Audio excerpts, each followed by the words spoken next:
Órale, bienvenidos and welcome to the Familia FFB podcast. I'm your host, Jorge Martin, and we are live on YouTube. Please make sure to give us a like and subscribe. Por favor, that really help us out. Also, we are brought to you by the Fantasy Points Media Group. We are proud members of that. Please make sure, hey, when you get a chance, go to fantasypoints.com. You want to get a subscription, put in Familia22, and that would give you a 10% off discount. So again, this is fun. We are almost, to the minute on here because we're checking Twitter to see if anything breaks while we're on here. But I want to introduce our invitado de lujo, Nate Polvogt, mi amigo. This is awesome. I've been wanting to have him on for a while. He does everything. He does everything. He not only is he a rising analyst, he's a writer, podcast host for In Between Media. He writes for Fantasy Pros, and he's the co-host of the chaotically fun Coming Off the Edge podcast. And he's some of us who do fantasy analysis, they leave it, at the desk or whatever. No, he gets more. He gets more at home because he's married to the delightful and lovely and wicked smart fantasy analyst, Jen Polvogt. So, mi amigo.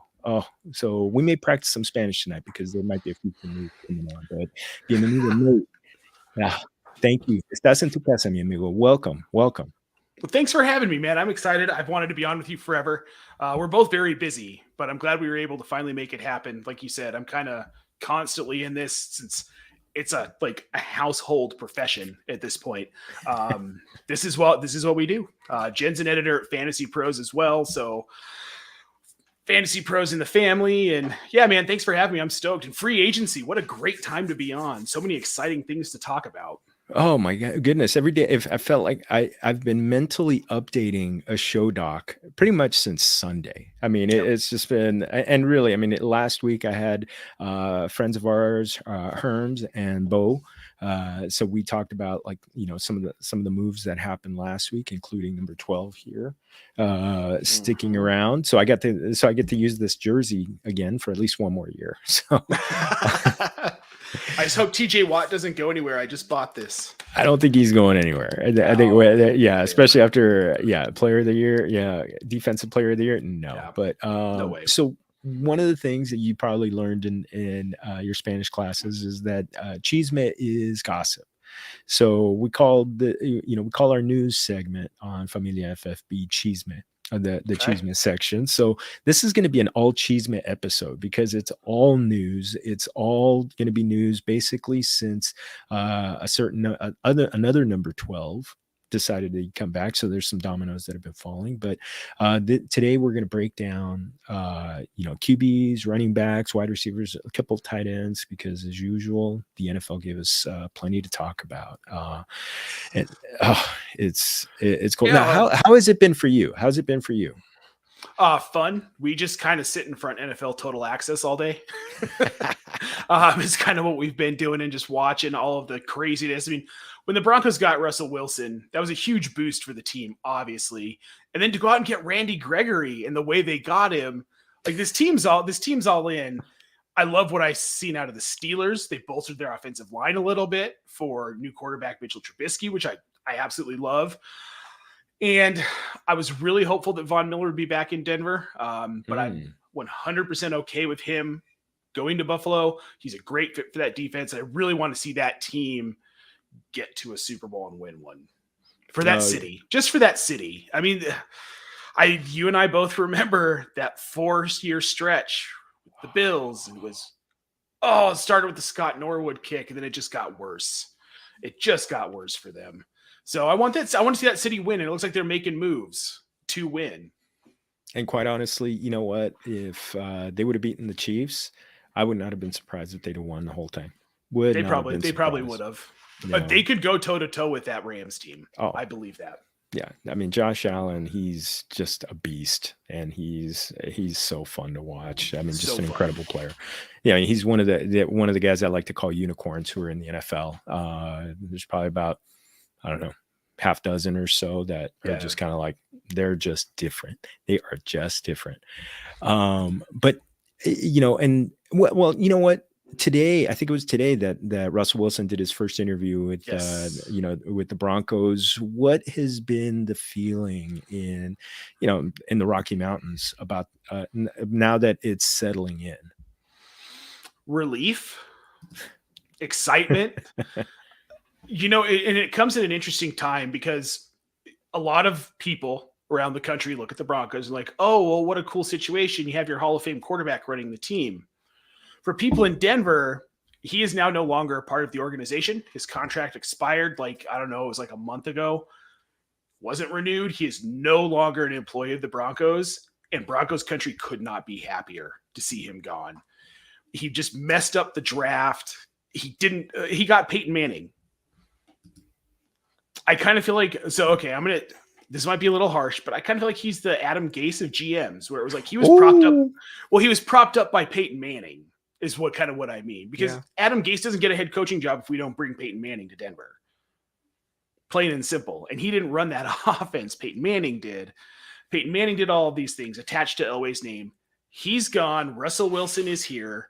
It's like a massive just sigh of relief from everybody on the Front Range. Anybody who's a Broncos fan, there's hope for the first time in 7 years now since Peyton Manning left. Since the Super Bowl win, and with Peyton with the walk-off, similar to Elway doing his walk-off. I mean, I will say, Elway is forever has a special place with me as a football player because he played high school football about 10 minutes from my house. Oh, wow. In Granada Hills. Yeah. So the stadium is named after him, Granada Hills High School. And obviously, all those years. So we adopted him as a Valley boy. His dad coached football and coached college football here. But I understand. I understand because it was just like, I mean, look at the procession of quarterbacks that have come through. Right. You go backwards, Drew Lock, Paxton Lynch. I mean, it's just Trevor Siemian. I mean, well, and trading up to get Paxton Lynch, that was a really bad one because it was clear when you watched him, he shouldn't have been even like a third or fourth round quarterback. That spread offense in Memphis just that doesn't translate to the NFL, and he didn't know how to read defenses. He did one thing. He threw the ball to one of 5 receivers. Yep. That was the entire game. So, no, I mean, then we're hopeful. We're happy. We're excited. The past is the past. And so Russell Wilson was famous for ending all his interviews with "Go Hawks." I didn't see the interview today on NFL Network. Did he finish a "Go Bronx"? Didn't see it. Oh, okay. So we're gonna have to. So Familia, after you watch this, then watch that, and let's catch up on that one on Twitter. Yeah, I know one thing he did say was that he wants to play for another 10 to 12 years. And his goal is to win another 4 Super Bowls, and he wants to finish his career here. So I'm all for all of those things. Please do all of them. Could we start next year with the Super Bowl, please? It'd be 3 for 3, with the team getting a quarterback, a mercenary quarterback to come in and take over. So that'd be, hey, the Rams won, so I'm good for a while. So if they just no Rams Broncos Super Bowl, please. That Rockies Red Sox year was hard enough for me. Oh yeah, that would be house divided. Oh, that's just yourself is divided. Yep. Well, I mean, it wasn't really. I was pretty much all Red Sox, but that was quite a run that the Rockies went on that year. So yes, it was. I remember watching a good chunk of those games up close and personal because I was just like, oh my, because the Dodgers and the Rockies were virtually tied, and then the Rockies just never lost again for the rest of the season, like the last 3 weeks of the season. I think they won 22 straight to close it out. That was incredible. That was a different team. That was incredible. So this week, busy, one of the busiest weeks of the year. I mean, just the total frenzy. But you know what? I gotta say, I think there's a little bit of lacking, considering where we were on Sunday when we all got the tweet that the guy I'm going to call Tomas Patricio Brady, Tom Brady, that he was going to unretire So I thought, oh man, this is the first domino that's stuff. Shane Barrett, ¿cómo estamos, mi amigo? Shane, what's up, buddy? Thank you for tuning in. But you know what? Did you kind of feel like, I mean, this was going to be just an absolute epic week that everybody was going to be signed by today? What was kind of the feeling? That's kind of how I felt too. I'm surprised that A-Rob is still on the market. You got Juju still on the market. I'm kind of surprised. Like, I think what happened, and we've probably, and anybody who's watching us has probably seen this discussed at some point today, that Christian Kirk deal really skewed things in the wide receiver market. So now, these guys are calling their agents like, hold on a second, I want Christian Kirk money, because we're waiting on the Patriots to sign somebody. Where's Allen Robinson going to go? Is Juju going to? We've heard talk that Juju might end up in, I almost said San Diego, but in LA with the Chargers. Mm-hmm. I can't believe Marcus Mariota there hasn't been any news on what's going on with him. I don't know. It's been weird. Some names went that I didn't expect to go as soon, like Teddy Bridgewater, Tyrod Taylor. And then there are guys that I expected to already be signed, like Allen Robinson, Rashad Penny, guys I thought would already be with the team that are still kind of floating out there. Melvin Gordon out there. I mean, Melvin Gordon. We'll talk about him. I mean, it felt like Brady was going to be the first domino to fall, and a lot of stuff. You know, I mean, we'll talk about a player that came on with them. You know, all of a sudden, but what a change. You know, they get back Ryan Jensen. Now there's already talk that Rob Gronkowski's coming back. I mean, it's just they're getting the band back together, and this is going to be a fun team again. This is a team that threw 719 times last year. Brady threw 719 times last year, 43 touchdowns, over 5,300 yards. I mean, this is awesome to think that just in a few days they went from looking like a total rebuild and with Kyle Trask, and now it's like they got the goat and let's run it up again. So I love it. Oh, go ahead. You were going to say something. Oh, I'm excited about it. I'm glad he came back. I think it's good for the game. And dude, the guy's playing out of his mind. How can you not be excited for this? One of the best. He's going to be 45 years old. He just had an almost career year at 44. I'm 40 and I feel like I'm going to break something walking up the stairs some days. So like for him to be, and because now we have this weird expectation that some of these guys like Aaron Rodgers, well, he's definitely going to play until he's 42 or 43. You realize nobody before Brady was successful doing this. We had Steve DeBerg who played into his 40s. I mean, he wasn't great into his 40s. George Blanda, I mean, he had numbers on volume because he played 47? I think is when he finally 47, 48 is when he finally retired. This is what Brady's doing is unprecedented. And to have him back is an amazing thing. It's great for the game. And in redraft, man, I'm kind of all over him because he's the value you're going to get out of Brady and what you're probably going to get from a point standpoint. I mean, he could easily be a top 5 quarterback again this year. Oh, I think it goes without saying. Absolutely.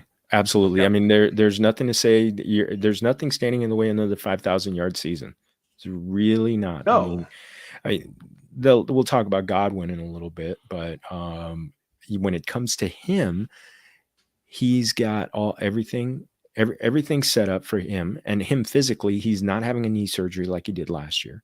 He has a regular off season to just be ready. So no, I think it's and Shane hates him. So sorry, Shane.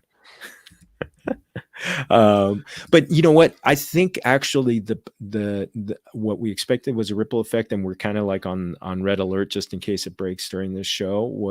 Is Deshaun Watson?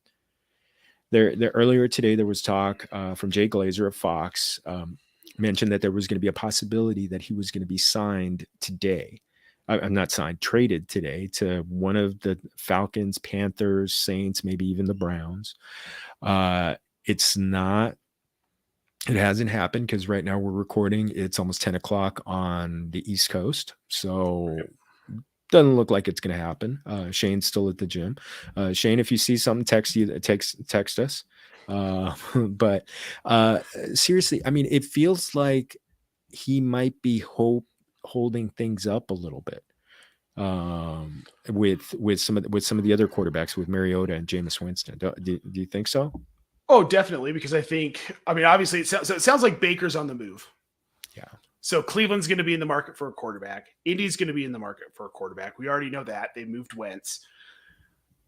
I mean, it's got to be. These guys are waiting to see, because like Mariota probably would prefer to go to Cleveland or Indy, but he's got to see what happens. And these other teams are just like, hold on. And what's the market going to be for these quarterbacks once Watson moves? I think he ends up in Atlanta, personally.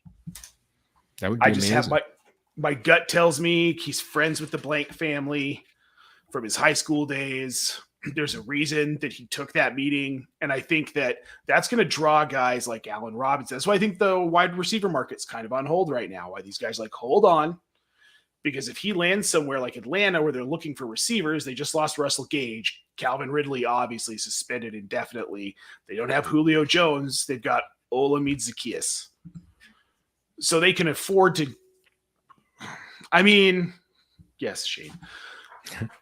But if he ends up in Atlanta, could you see him getting Julio and Allen Robinson, or Julio and Juju, or Juju and Allen Robinson? I mean, yes, they've got Kyle Pitts, but then maybe they go after a running back. They'd see major triple team on Kyle Pitts. No, he's going to need some help. He needs a couple of receivers, especially if Watson's there. He's a Georgia boy, so he would. I mean, it'd be going home. Apparently, I heard something recently that he was a ball boy for the Falcons. So yeah, well, he got to know the Blanks family. That's right. When he was a ball boy. So that's kind of why I'm leaning Atlanta.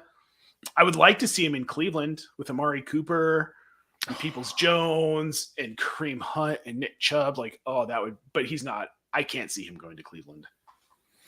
I keep thinking about the fact that they're gonna trade him to the NFC. I just don't see them sending him to the AFC. I don't really either. I think about the possibility. I can see the Falcons. I could see Carolina too, because I think they're going to be aggressive to try and get a quarterback, and they're going to give up a high draft pick. So, Baker to Indy, he wants to see you want to become a Colts fan, right? So Shane, we'll get you a Baker jersey and Frank Darby. No, I think that would be interesting, because it does feel like a lot of stuff. I do think that there's some things that Indy is waiting to happen so that they could get, unless they're waiting on a quarterback in the draft, which I don't know if that would be exactly it. So I look at them and it's just like, how amazing is it that it really looks like they're walking away from Baker Mayfield? I think it's interesting given his injury history. Yeah. I'm a Baker Mayfield fan. I like Baker Mayfield, but I also think that maybe the situation in Cleveland just isn't good. This team and this organization just keeps making these egregious mistakes on players, on coaches. And I'm not necessarily saying that Stefanski's a mistake as a coach, but what they did today and how they belittled Baker Mayfield publicly with we want our next quarterback to be an adult. Like, ay, Dios mío. Right. I just in the eyes here. I don't think the Browns will be good in my lifetime. I'm only 40, so I got a ways to go. I also don't think they will be good in my son Jackson's lifetime, and he's only 4.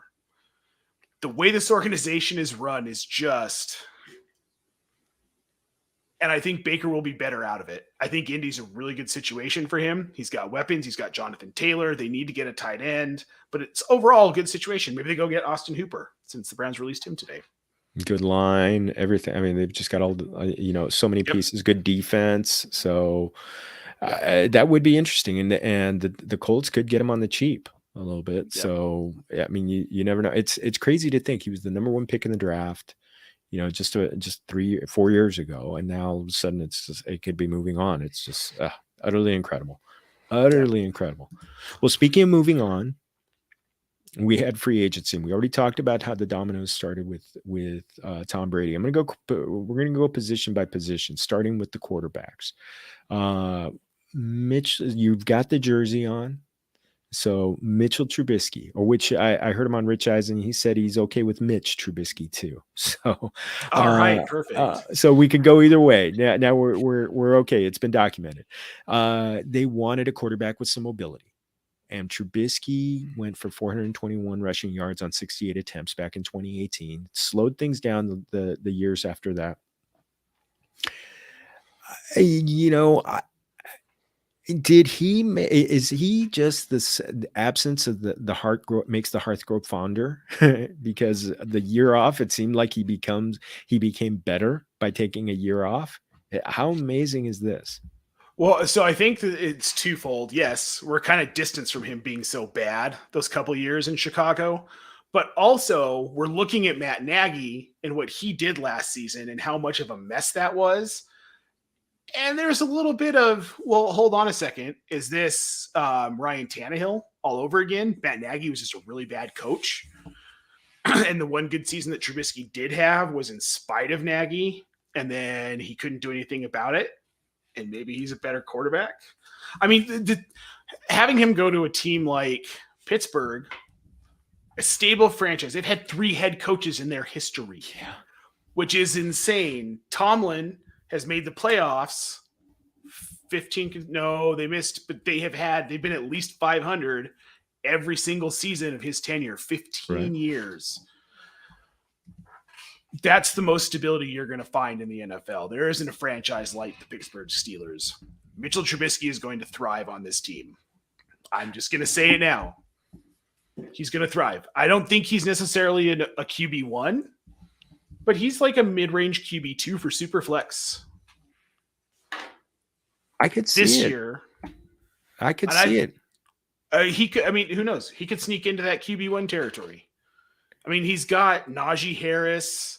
He's got Patty Muth. He's got a really good defense that's getting better. He's got an improved offensive line already. Everything about that situation is better than what he had in Chicago. What about and we haven't even talked about Deontay Johnson. Could he just be, Deontay Johnson take another leap? I mean, he's that good possession type of receiver that Allen Robinson had a 98 catch, 1,147 yard season with Trubisky throwing to him.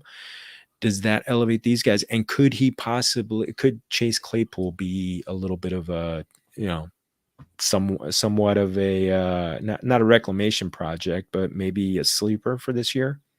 I think so. Trubisky, I mean, we're talking about Big Ben. We can talk about if he's a Hall of Fame quarterback or not. You can't deny that he was a very, very good quarterback. But at the end of his career, the last 2-3 seasons, you kind of wondered, how is he getting on the field every week? He looks like he hurts. He can't move in the pocket anymore. His arm is a shell of what it's been. And these guys were still fantasy viable. Now you've got Mitchell Trubisky with an arm. I think these guys are going to have good. I love Deontay Johnson. I love his talent. I think he fits well with Trubisky. I think same with Claypool. I think both of those guys are kind of bumped up. Claypool, I think, could be kind of a sleeper. I mean, we all expected things out of him in 2021 we didn't get, but I think we might get them in 2022. No, I agree. And I do like Deontay a lot this year. Just, after I looked at the numbers with that Allen Robinson put up with Trubisky as his quarterback. And you know what? The Steelers are a solid organization with really good coaches who know how to, and great stability with Mike Tomlin. So I could see them, doing good things with Trubisky. I mean, is he? Yeah, you're right. Is he going to be a top 10 quarterback for fantasy? No, but I could see him having occasionally having the top five week, because he'll rush in a touchdown or two and throw one or two. But I think he's going to settle into that 10 to 15 range and possibly be a solid guy because of the weapons. And there's just going to be little solo improvements on the offensive line, and we're still going to see. Just a shout out on a comment from Shane. Peyton Manning is probably the player that I have owned in fantasy more than anybody else, at least quarterbacks. because I played throughout his career, and I had him a whole bunch. Except I didn't have him that year, that magical year that he set all those records. That was the one year I didn't have him. Yes, that's the one year I've had him. He was just never a guy I drafted for some reason. And yeah, you're right. I actually probably can. Oh my goodness. Well, you know what? And so I think there is some optimism in Pittsburgh. I mean, we've got we've got backups that signed this week. We talked about Teddy Bridgewater going to Miami, Tyrod Taylor going to the Giants, which would be 3 years in a row that the starting core, if Daniel Jones finds himself, it would be 3 years in a row that Tyrod Taylor goes to a place and that team finds its starting quarterback. So the young quarterback kind of finds himself, though the other two did it as rookies, Justin Herbert and Davis Mills. But Jameis Winston, I mean, is he just the backup prize, second place for anybody between the Saints and the Panthers and the Falcons, whoever doesn't get Deshaun Watson? I mean, probably.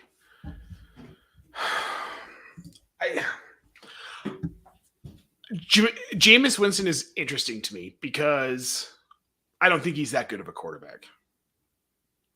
What have we seen? I mean, he had a 30-30 season, and then this past season, he looked great for a couple games. Then he just completely imploded. Do we think he can put it together for an entire season? I think the place that he could put it together for an entire season would probably be New Orleans. But I mean, I think he might end up. I don't think he ends up in Indy. I don't think that's a place that would go after him. He just doesn't seem to fit the mold, the culture, the team. I could see him in Carolina and actually being somewhat successful. I think Atlanta might not be a bad fit for him if they're looking, because at this point you've told Matt Ryan we're out on you. That is amazing to think that they're doing that, because the fact that if they were to get Deshaun Watson at that point, they're not trading him to the Texans because they've already got their young quarterback. They're not going to spend big money on the quarterback, so they're going to have to send him somewhere else. So that again, that's in Indy. Yeah, very much the possibility. I even heard at one point on a Browns podcast with Mary Kay Cabot, Matt Ryan to the Browns as a possibility, as a bridge quarterback. So I don't know if that. I mean, possibly. Yeah. So I personally think he should retire, but it's just, I don't know, man. He seems done. He just doesn't have it, and I worry that Matt Ryan's actually going to get hurt, especially. And Atlanta's offensive line has been so bad. Poor guy. Tom Brady ruined his career, man. I had money on that game. I had money on the Falcons in that game, and it just I still have pain whenever I hear that game. So 28-3. Yeah. Sorry, Hotlanta. Oh, but the Braves won the World Series, so that should help. There is that. Another one, Marcus Mariota. I mean, he's another guy that feels like he's another door prize for someone for the team that doesn't get Deshaun Watson. Honestly, the Panthers, if they don't get Deshaun Watson, can they do Sam Darnold again, or do they have to go and draft a rookie? I mean, that one's just bizarre, because it seems like Matt Rule's coaching for his life. Well, Matt Rule is definitely coaching for his life. Yeah, no, he is. I don't know. If they don't get Watson, I mean, Mariota probably fits that system okay. They can't roll out Darnold again. They can't.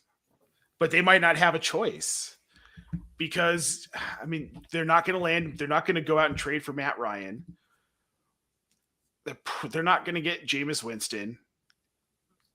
They have to either get Mariota. I mean, Gardner Minshew. Ooh, Minshew mania. I mean, that offense was mostly chaos last year anyway. I mean, I couldn't get much worse than it was with Darnold. Darnold's just a bad quarterback, and I was really excited about the move to Carolina, and man, I was so wrong. Probably my biggest miss. Yeah, I was really hopeful for him. I mean, I was buying the hype that it was going to work. And I mean, I guess it wasn't just Adam Gase. I mean, he had a couple of good games, but it was the rushing upside that helped him on those. It wasn't so much the passing. And I mean, he really regressed. I mean, getting to watch him at USC, and I don't love USC football. I'm a UCLA fan, but watching him, I mean, he did not have that playmaking ability anymore. And I don't know if maybe it's just that was gone from, that the NFL figured him out. So that's tough. And I mean, he's what, like 25?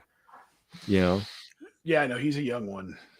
Oh, we know Shane's happy on that one. Buzzer beater. Gotta love it. Luca time. Man, the last time I watched the NBA, this guy still played. Oh, that's a little while. That's just a little while. Darnold's 24. He's only 24. He'll turn 25 June 5th. So 25 years old, and he's probably already going to be relegated to backup duty. So, well paid. Josh Rosen was a cautionary tale that he didn't listen to. Josh Rosen, I remember their last game, the last UCLA USC game that featured both those quarterbacks. Both were going to be in the top 10. Josh Rosen absolutely outplayed Sam Darnold in that game. And it was just, it was not close. And just never, and Rosen never figured it out. Darnold I never thought that both of them would be washing out before at an age younger than Shane. So Shane was, mi amigo. So wait, he's older than Sam Darnold, and I am literally to the day the exact same age as Ben Roethlisberger. Oh, exactly. So I'm old. Shane's young. Must be nice. I wish. I know to be in your 20s again. I'd love that for a week. That'd be awesome. But just a week is enough. Well, speaking of guys in their 20s, because a lot of them get ancient by the age of 26 as running backs. And so we had some movement on the running backs, but one of the moves that stayed that maybe come a pretty valuable guy, both in redraft, and I actually have him on a dynasty league that on a rebuild team that I may actually start auctioning him off. James Conner sticking around in Arizona because of the fact, and it's valuable because Chase Edmonds left for Miami. 18 touchdowns. How does this gives me a little bit of excitement, not just because I have him on Dynasty. I feel like I'm not expecting 18 touchdowns again, but there's some meat out there for him. I could see the 18 touchdowns again, but what they need to do is go out and get someone other than Eno Benjamin to back him up, because they need someone that can take consistent carries away from him. And he did really well when Edmonds went down and he got that full load, but it was only for really like half a season that he got that. But I could see him having similar numbers. They just get someone to spell him enough to keep him on the field. It's the only thing keeping him from having an RB1 season. That's it. Just staying on the field. Yeah, he was RB5 last year. He ended up with 239 total touches, over about 1,100 yards. So total yards with the 18 touchdowns. I mean, Chase Edmonds leaves behind 903 total yards and 159 touches. Eno Benjamin, I could see them going into the draft and grabbing somebody, because this feels like a draft that some guys are going to fall to the second, third, maybe even fourth round and still have some value for you. I mean, I think it was Ramondre Stevenson went in the fourth round last year, and I think you could get that type of value in the draft, and I could totally see that happening with this team. Well, there are going to be guys like Jerrion Ealy floating around in that range, and Jerrion Ealy is my favorite running back in this class. Back end, like sleeper running back. But man, he would be a great fit in that offense. A little shifty back that can run routes, line up in the slot, do whatever they need him to do. Man, that would. Oh, I'm so excited about that now. Which is perfect because I have a piece about dream landing spots for rookies coming up, and I know who I'm going to write about now. Oh, Lindellians, nuestra amiga. She's lighting one up for Johnny Hecker, pouring one out, Oh no. and he had a great playoffs. The entire playoffs, he was fantastic. Great in the Super Bowl. He's definitely a football player. Johnny Hecker, salud, brother. You earned that ring. Enjoy that ring. But Linda, sorry. At least they still have Matt Gay. Okay, so they still have Matt Gay For now. And there are plenty of leagues in Spain apparently that are all kicker leagues, kickers and punters. So gotta love that. But sticking with running backs, Chase Edmonds going to Miami. This one is another one that's kind of that's. I mean, he's going into a committee because that's what Kyle Shanahan and his dad Mike Shanahan, what they did. I mean, they turned out running backs. And Edmonds had a couple of games in week 16 and 17 when James Conner was out, where he had 24 and 23 total touches, respectively. They did just get Raheem Mostert, but what's your this says a little bit of there could be a little bit of excitement here. I'm not excited. I'm actually lower on Edmonds now than I would have been if he had stayed in Arizona with James Conner. I just like what you were saying is that Miami, nobody ever comes out of that backfield and emerges as like yes, my RB1. We thought Myles Gaskin might do it last year. He didn't do it. We saw Salvon Ahmed. We saw Jordan Howard. We saw weird stuff in that offense. So no, I think Chase Edmonds just kind of probably like a RB 35 to 38 to 40 finish. Nothing exceptional. I think we see Myles Gaskin getting a lot of carries. I think we see Raheem Mostert getting a decent amount of carries if he can stay on the field. And Raheem Mostert, like honestly, is probably the guy in that offense if he can stay on the field. He's the most powerful, most talented runner in that backfield right now. Oh, and in my opinion. And it's one thing that Mike McDaniel, signed him. It's interesting. I mean, he signed Edmonds, he signed Mostert. But Mostert is coming from his old place. So, and he didn't give him a cheap contract. He gave him $3 million. So that's not to be trifled with. Yeah, definitely a different coaching staff. I mean, and actually, you know what? I wouldn't be surprised if they grabbed somebody late in the draft, an elite, kind of an Elijah Mitchell type. Mm-hmm. So never know. You never know. Now, one that kind of hurt, and this is kind of like a turnabout. You talked about the Randy Gregory, kind of like was going to Dallas, then all of a sudden he's staying with he's going to stay in Dallas, then he decides he's going to go to the Broncos. J.D. McKissick seemed like he was signed, sealed, and delivered to the Bills, and then today does an about face. And yesterday, Twitter, we actually saw Antonio Gibson trending, and. Mm-hmm. All of a sudden it's just like, it's just kind of like total deflate emoji. How much does this really just kind of mess with Antonio Gibson's total touches and his value? I was thinking he was going to be on RB1, but now I just don't see it. I don't necessarily know that McKissick's going to ultimately sign with Washington. I saw something today where someone said, or later this evening, someone said, Hold on on McKissick, and it was a check mark. So we'll see what happens. Maybe he does stay. Maybe he does stay in Washington. But either way, I don't know that I care. They're going to want to run the ball more than throw, and Gibson's forte is running the ball. McKissick's forte is catching passes. Gibson's probably going to be okay.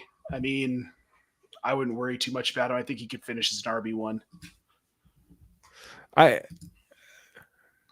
Yeah, especially if McKissick walks away. I mean, yeah, because this is a guy who had 80 catches two seasons ago. So Gibson did end up with 52 total targets last year, so about 3 a game and 42 catches. So decent numbers. I think everybody's been wanting just kind of like that monster Christian McCaffrey type of year, but I mean, number one, he needs to stay healthy because he's battled the injuries the last few years. They definitely used the hell out of him at the end of the season there. So I mean, Gibson was an overall RB1 last season in PPR and standard. So that's not, and that's with McKissick and with Taylor Heineke at quarterback. And I say that, but I still think that Taylor Heineke is a better quarterback than Carson Wentz, and that Heineke will ultimately end up starting by like week 5 or week 6. Oh, that would just be painful. That would just be painful. Oh, because I did not enjoy the Taylor Heineke experience. Just did not enjoy that experience. It was. I didn't mind it. It was. I mean, a kid who didn't think that he was ever going to get a shot in the NFL to get a call one day and like, hey, by the way, we're looking for a quarterback. Yin? It's like the emergency goalie situation where it's like, yes, I'm Steve from accounting and I had 4 saves for the Blackhawks tonight. What? So I don't buy Wentz. I think we end up with Heineke by like seriously like week 4 or week 5, unless they go out and get another backup and do something with Heineke. I just don't see it. But I think that's good for Gibson because they're going to have to just run the ball a ton. That would just be it would be good for Gibson. I was just really hoping that maybe Wentz with his deep ball could actually unlock Terry McLaurin there for a bit. So I mean, you never know. You never know. Yeah. But I was kind of listing out the guys who still haven't signed. I mean, Deontay Foreman, he's going to be a backup for CMC. I think that kind of throws off Chuba Hubbard, any kind of value for him. But I mean, these are names that are still out there. Melvin Gordon, Leonard Fournette. I think it's just a matter of time before he goes back to Tampa. Rashad Penny, Cordarrelle Patterson, Sony Michel, Ronald Jones, Jerick McKinnon. I mean, there's some talent there that's gonna go somewhere. I'm actually a little bit shocked that more of these guys haven't signed even like 1-year deals right now. So I am too. I think Melvin Gordon's looking for a winning situation. Doesn't sound like it's going to be in Denver, even though there was chatter that he was coming back. It doesn't sound like he is. I could see the Bills, now that they're out on McKissick or McKissick's out on them, going after Cordarrelle Patterson or Ronald Jones or even Jerick McKinnon because he kind of fits that pass catching role. Oh, yes. I also wouldn't be surprised to see Jerick McKinnon go back to Kansas City, mostly because I think CEH is a joke and they need something in that running game, and he's never going to provide it. Or Cordarrelle Patterson. I don't hate that.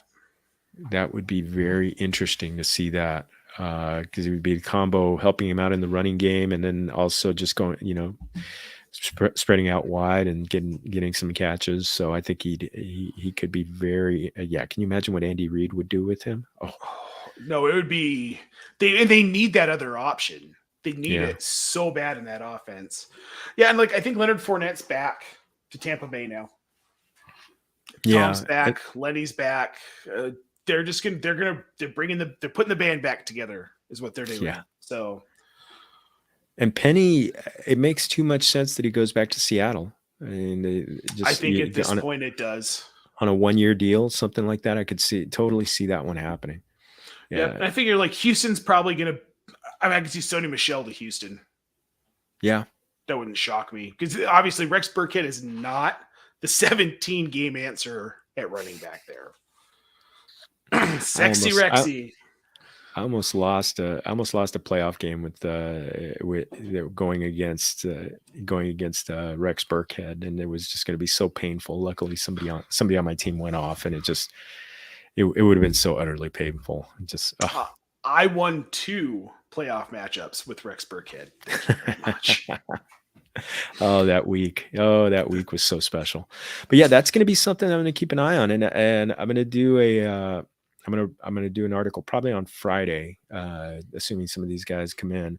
I'm gonna put together an article on where everybody landed with a little bit of analysis as to what we can expect from them. But yeah, I could see plenty of these guys moving. I mean, it may just come down. I mean, it's so crazy. A lot of this could come down to Deshaun Watson. Mm-hmm. So all of a sudden, teams open up the bank book because they want to get him in there. And speaking of opening up the bank, the bank account, the checking account, the Jags, I know they've gotten a lot laugh emojis for the contract to Christian Kirk, 4-year deal that's paying him like a wide receiver 1 when the guy didn't even break 1,000 yards last year. Could they be getting because of the quantity, could they end up with quality? Because now they've got, Christian Kirk and Zay Jones, who got a crazy contract, 3 years and $24 million. But you know what? I'm not gonna fault players, because it's like, you know what? You got to get paid when you can. Go for it. Oh, yes, 100%. But now here's the wide receiver room. You got those two. You got Marvin Jones, Laviska Shenault, and who knows if they add somebody in the draft. I mean, is there an alpha in there that could help unlock Trevor Lawrence? Are they going to force Christian Kirk to try and be that alpha, which doesn't usually work with teams when teams trying to like elevate a receiver? Well, they're paying him like an alpha. Yeah. So I'm assuming they expect him to be an alpha. And I feel like Christian Kirk thinks he can be an alpha. So I guess we'll see. I mean, outside of him, Marvin Jones isn't it. Obviously, Zay Jones isn't it. As much as I want Laviska Shenault to be it, sounds like they're open to trading him. So I don't know. This feels like... What was this about? Shane? Anyway. Feel free. Come on. The floor is yours. Enough for the peanut gallery, all right, Shane. I just think it's interesting what they're doing. I feel like what they're trying to do is put as much receiving talent around Trevor Lawrence, figure out what works best for him at the NFL level as far as what's in a receiver, and then go from there. Like maybe Zay Jones does light it up. Maybe Zay Jones has like a 1,500-yard, 15 touchdown season where he has 160 targets and 115 to 120 catches. We don't know. I mean, the NFL is crazy. Anything could happen. Trevor Lawrence hasn't had the opportunity to work with a plethora of different talents in the NFL. I kind of feel like they're like throwing stuff at a wall and seeing what sticks. And then when they find out what sticks, they're going to go get more of that for Trevor Lawrence. I could see that. And, year 2, and actually next week, I'm going to break down year 2 quarterbacks with a couple other friends of ours, previewing Joey Wright and Jay Felicio.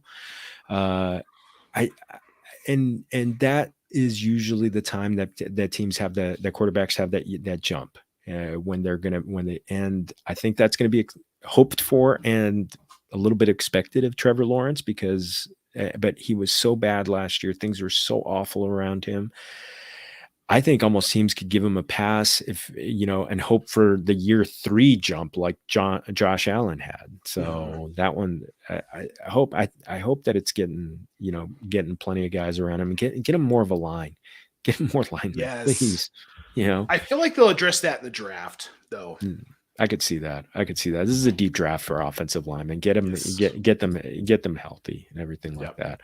Well, we talked about the Browns a little bit. Amari Cooper, even though things are uncertain, and I'm sure they probably, if any wheels were in motion last weekend when they made this deal, grabbing Amari Cooper for the Browns, no matter who the quarterback is, this is a guy. Yes, he's making big money, but he's playing at age 27, which I think is Shane's age, and there's no Jarvis Landry on this team. It's really only Donovan Peoples-Jones and Anthony Schwartz, unless they draft guys. And there's talk about them grabbing Chris Olave. But I love the possibility of him getting a lot of targets with the Browns next year. Again, it's going to depend on who the quarterback is, especially if it's not if it's a downgrade from Baker Mayfield. But I just think volume. Could volume really just get us make Amari Cooper a little bit of a value play next year? I hope so, but I'm cautious because of what we saw with Odell Beckham. Yeah, where it just didn't mesh, didn't work. But Amari Cooper's not that massive personality. I suppose as long as Aqib Talib isn't on the field. So I don't know. I think that no matter who the quarterback is, he's in for probably 140 to 160 targets. I could see that over the season. I think he's probably good for 100 catches, probably 1,000 yards. I don't know where the touchdowns are going to come, but they probably will. I'm okay with, I think mid wide receiver 2 is kind of where I'm expecting him to land at the end of next season. Unless unless they go out and get like Marcus Mariota, then I mean, he could have a much bigger year than that. And I'd love to see him healthy because he had a lot of nagging injuries during the season. So that just kind of, I think that slowed him down. There were several weeks where it was kind of like there were questions whether he was going to play at all. Mm-hmm. And he kind of soldiered through and he was able to play. So I look at him and I'm kind of like, he's a sleeper candidate. I could see him going in like the, wide receiver 20 to early 30s range and potentially being, because unless they get some more help, I think he's going to be a target hog. We got another prove it deal. DJ Chark on a 1 year deal. Played only 3 games last year. Going to Detroit. I gotta admit, I'm a little bit put off by everybody all of a sudden jumping off the Amon-Ra St. Brown. I mean, I don't think he's going to be a wide receiver 1, but I could see him in the 2, maybe low 3 range and still having a very good season next year, even with DJ Chark. On that side, and a healthy TJ Hawkinson and a healthy DeAndre Swift. I could see. I want to see DJ Chark be healthy, but I'm not ready to jump off the St. Brown, the ASB bandwagon. So I wrote a piece a couple weeks ago, overvalued wide receivers, early overvalued wide receivers. Ooh. Now Amon-Ra was one of them, but it's not because I think he has like that mid wide receiver 2 ceiling coming into 2022, given now with the Chark signing, with Hawkinson and Swift, and Cephas is coming back. Don't forget about Quentin Cephas, who was starting to look really sharp before he got hurt. But people are drafting him like he's a wide receiver 1. Yeah, that's local. That's his local. ADP. That's crazy to me. But realistically, yeah, dude, that wide receiver 2 value is there. Like his ceiling is still solid as long as his ADP kind of adjusts to that, which I feel like it will. Like we're seeing drafts in March. Like obviously we haven't even really gone through free agency yet, so we don't know a lot of what's going to happen. He's going to be good. He's going to be good. Wide receiver 2 ceiling, there's nothing wrong with that. And for Chark, I'd like to see him healthy. We've seen Jared Goff support 2 receivers, get 1,000 yards. In fact, the Super Bowl season, he was probably before he got hurt, Cooper Kupp, and was going to be the 3rd receiver in that group to get 1,000 yards. So we've seen it happen. There's going to be improvement. They've got a great offensive line. I think you're right. I think St. Brown is a guy who's if people are talking about drafting him in the first round, no lo hagas. But as a wide receiver 1, but definitely, I think things will cool on him by the time, through best ball season and by the time we hit redraft. But DJ Chark, he's a guy that I could see grabbing in the double-digit rounds just as a flyer, just in case, because it wasn't that long ago, 2019, that he was pretty good. So I know it was 2019 and 2020. One guy that had an outstanding finish and is going to I think he could get overheated is Russell Gage going to the Bucks. One of those dominoes that fell after TB12 came back. These are his targets from week 13 on: 12, 6, 11, 5, 5, and 13 for the Falcons last year. It was, you had Antonio Brown averaged almost 9 targets a game while in the 7 games that he played for the Bucks. I don't know if he gets 9 a game, but 7 to 8, I could see him being a nice wide receiver 3 there for people. No, I don't. I like Russell Gage's talent. I've wanted him to get an opportunity like this, and this is a great opportunity, especially with Godwin probably starting on IR. The targets are going to be there. Everybody wants to love Tyler Johnson and Scotty Miller in that offense. Neither one of those guys are remotely close to as talented as Russell Gage. And with Tom Brady, and he can support 3 wide receivers. I think that's something people don't remember or understand from some of the earlier days in his career. He was supporting 3 wide receivers in that New England offense. Yep. And he can do it. I mean, there's 700. You're talking about 700 passes in a season, 700 targets going out there. So I mean that's easy. And you're going to have Chris Godwin, who I'm going to have Dr. Edwin Porras coming up soon, and we're going to talk about all those late season ACL injuries and kind of like what's the 2022 outlook. Chris Godwin was one of them. I believe it was week 16. I think it was week 16 or 17 that he blew out, tore his ACL. And it's kind of like, usually they say it's a year for those injuries to heal up. And that would be week 16 or 17 of 2022. Right. So, I mean, I'm like, that's going to open up a lot of targets for this guy, for Russell Gage and for Mike Evans. Mike Evans, I'm so pumped for him. People love to fade Mike Evans every year, and I was one of those guys. But man, he just does it. He's automatic. Yeah. 1,000 yards, and he's gonna be a beast at the in the red zone. So gotta love that. So but now we still got some big names, and we just had a big name who got added to that. Julio Jones released by the Titans, and which. If you got AJ Brown shares in Dynasty, how are you feeling right now? Pretty good. Pretty happy that Julio's gone. Even though he didn't really cut in, but the perception was he could have, and if a healthy season out of Julio, and he could have, including if they kept him around. And I'd love to see a healthy season out of AJ Brown, because that was that, he definitely had the games that he was healthy, he was extraordinary, and he was great in their playoff game. He had a fantastic touchdown catch in that game. So I look at him, I could see them adding another wide receiver somewhere, either through free agency or through the draft. But that's gonna be one. And Julio, a baseball scout once told me, he said, older players, maybe they can't play every day, or in this case, every week, show up and be 100% every week. But there are days that they could still show up and they can have the games like they did when they were younger. And I wonder if maybe Julio Jones has one or two of those games in him. Mm-hmm. So, but now we're looking at guys, he's available. Allen Robinson, who we'd love to see signed somewhere, because that last year was just a bad offense for him. Juju, maybe trying to repair things after his injury. Will Fuller, another injury reclamation project. Odell Beckham, say on that one, getting hurt in the Super Bowl, second ACL on the same knee. That one's tough. Yeah.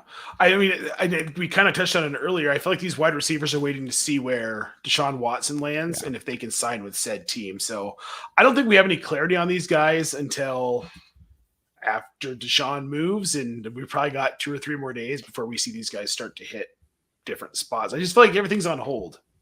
Yeah, it is funny. I feel like I always used to say that NFL free agency is a million times better than MLB free agency, because NFL free agency and NBA, the stars sign immediately. So, and there are still some guys, I don't know if these guys are stars, but these guys are good, solid players who are going to contribute, and they're still hanging in the wind. So hopefully by like Friday, things are kind of settled out, because then we have to go back to overhyping the NFL draft, which, is by law is what we need to do between now and the end of April. So we're bound by contract to do it. Exactly. We have no choice. Exactly. Speaking of which, I'll get your fantasy point subscription if I'm in that 22. But we had a couple of tight ends sign. Evan Ingram to Jacksonville, another Jacksonville signing. CJ Uzoma. Neither one of them was a top 12 tight end last year, so neither one was a tight end one. Uzoma definitely flashed at the end of the season and during the playoffs. I remember last year, because there were so many, speaking of Uzoma, because there were so many people coming from San Francisco to take over the offense for the Jets, there was all this talk that they could feature the tight end the way the 49ers featured Kittle. Any hope for him? Any hope for Ingram to be more than maybe like a daily fantasy guy? I don't like Evan Ingram, so I'm just going to get that out there. I'm not a fan either. I'm not a fan. He doesn't catch so many balls that it's just like, why did I draft you? And if you're a Giants fan, how infuriating it is to watch him drop some of these touchdown passes. CJ Uzomah is a cool story. I love that he came back from his Achilles tear and was actually relevant this past season. I love that. One of my favorite things. It really screwed my Thaddeus Moss take, though. So that I'm a little bitter about. But New York, I can't. I think Zach Wilson is the equivalent of a high school quarterback that somehow ended up in the NFL. It's like a TV movie. Like, what was that, Rookie of the Year? The kid with the arm. Oh, yeah. Pitching for the Cubs. I don't know. I don't think Zach Wilson has a future in the NFL. I think he's going to last a couple more seasons in New York, and then they're going to show him the door, and he's going to be a career backup. Therefore, I don't like any of the offensive options outside of running back in that offense. I don't get the Uzomah signing for the Jets. It doesn't make sense to me.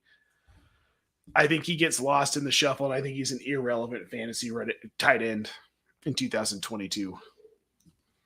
So we just got a comment in the chat that I want to just take a look at real quick. I'm not seeing anything at the end that the Michael Thomas got traded to the Commanders. I'm not seeing it. Let's see.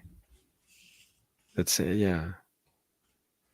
I don't know if I don't want to put this up without some sort of some sort of a check mark saying that it happened. So we're going to see on that one. We'll have to follow that one on Twitter offline a little bit.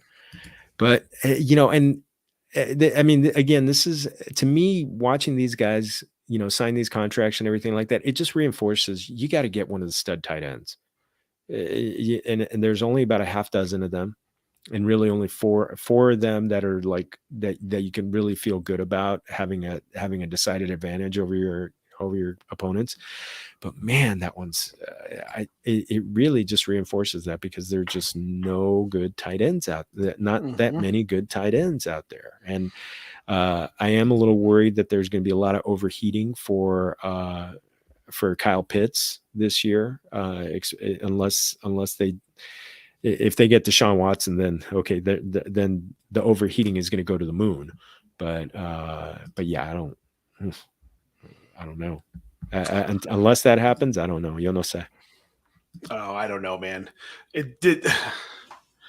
don't know. I just don't know. Well, we're gonna find out some more, Nate. We're going to close up shop now. Now the next few days, is there one other than Deshaun Watson, anything you're really keeping your eye on for? I want to see where Juju ends up. Yeah. And I kind of want to see what the Patriots do at wide receiver. I'm a big Mac Jones guy. I really like him a lot. So I want to see what they do for Mac Jones in New England. I want to see where Juju lands. I want to see if the Chargers do anything at tight end, or if they're just going to ride Parham, if that's kind of their plan. Other than that, I want to see the Broncos do something, but we already did Russell Wilson, so probably like a minor running back signing is about all we'll get at this point. Probably. I mean, as long as it's not Melvin Gordon, for all the Javonte Williams truthers out there who are just going nuts for them, they would just go start crying at that point if that happened. Good chance, yes. Mi amigo, I can't thank you. Un millón de gracias for jumping on tonight with me. Please make sure everybody knows where to find you. You can find me at Nate Polvogt, Polvogt on Twitter. My work is at IBT_media on Twitter. That's in between media. I also write for Fantasy Pros, fantasypros.com, 32 and 32 fantasy football with my wife, Jen. Fun show during the season. That's it. This guy sleeps like 3 hours a night. So I've actually slimmed down too. Like, I've dropped 2 places I used to write for recently. So there you go. Oh man. And Familia, he's the only guy I know who writes all his articles on his phone. So it amazes me. It utterly amazes me. I never took a typing class, so I have like I'm working on it though because it's easier to be organized. Jen's been on me about it. I'll get there. It is, because then you got like you end up with 3 tabs open with different places where you're pulling up stats and everything like that. So, oh man. Well, familia, eso es todo for our show. Once again, thank you to Nate as our guest, our invitado de lujo. Thank you so much. And thanks for having me. Oh, anytime. Estás siempre en tu casa, mi amigo. And everybody, if you haven't given us a like and subscribe on our YouTube page, please make sure to do that. Es un millón de gracias. Special thanks to Anchor for being our hosting network and making sure our independent podcast gets out to Apple, Google, Spotify, wherever you get your podcasts. Please make sure to get the word out to the Familia community. Again, go to fantasypoints.com, get a 10% discount. Put in the promo code Familia22. I'm Jorge. Find me at Jorge Martin 17. Go to familiaffp.com for original content on our website.